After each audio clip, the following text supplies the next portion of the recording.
Avez-vous eu la chance de visiter l'exposition Dynamo qui a eu lieu au printemps dernier au Grand Palais?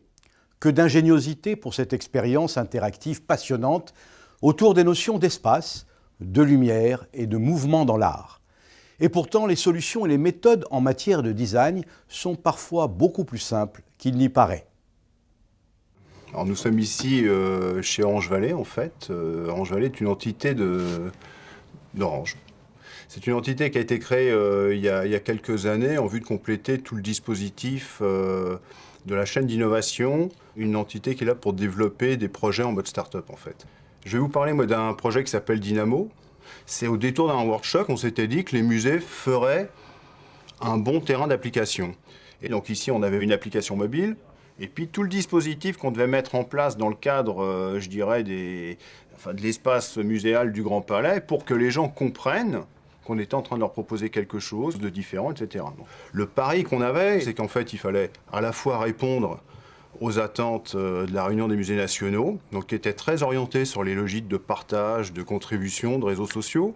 Il fallait répondre aux problématiques de la direction de la communication chez nous, qui cherchait, je dirais, à maximiser la présence d'Orange dans ce type de projet, et en même temps la direction de ce programme stratégique qui, elle, visait à expérimenter de manière concrète.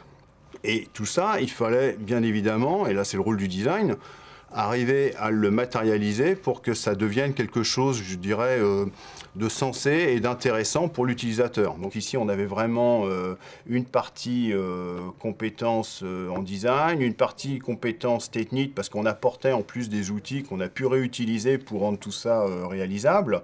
Et on a été chercher différentes compétences à l'extérieur pour venir renforcer. Tout le travail amont a été fait en appui avec une agence de design qui s'appelle Atoma. Ça donne naissance très vite à une scénarisation générale de ce qui pourrait se passer dans dans le cadre du Grand Palais. Une fois qu'on a pu finaliser tout ça, on passe dans une deuxième phase de travail où là, il faut concrètement faire les choses. C'est le travail sur l'application mobile, c'est un travail de design d'une application donc, qui va se baser bien évidemment sur des écrans, une suite logique à définir, un travail sur les dialogues, et puis bien sûr aussi un travail graphique qu'on devait arrêter. Alors on était contraint par le temps, parce que là, le développement de l'application mobile devait se faire, et pourtant il nous fallait quand même avoir des premiers retours d'utilisateurs. C'est qu'on a utilisé finalement un jeu de cartes, ce qui nous permettait quand même de valider que le visiteur en question comprenait les dialogues qu'on lui proposait sans forcément attendre les retours des premiers développements de l'application. Et dernière partie, c'est qu'effectivement, on avait donc prévu d'installer au sein du musée un grand dispositif de partage, donc qui s'est matérialisé sous la forme d'un mur, un mur de contribution. Et là, on a été chercher une agence qui est spécialisée vraiment en design interactif, qui s'appelle Nokinomo. Donc, certaines des idées qu'on avait, on se rend compte qu'elles sont plus ou moins réalisables. La question de savoir où on allait positionner le mur était assez importante. Et bon, bien sûr, on a visité le Grand Palais, parce qu'il faut s'imprégner des lieux, il faut comprendre. À l'idéal, pour nous, le mur était forcément au début du parcours. Et finalement, il était en fin de parcours. Donc ça, c'est vraiment aussi le travail de petit à petit faire coller, je dirais, entre l'intention de départ et les contraintes réelles pour arriver à faire quelque chose qui soit le plus satisfaisant et cohérent par rapport à l'expérience utilisateur.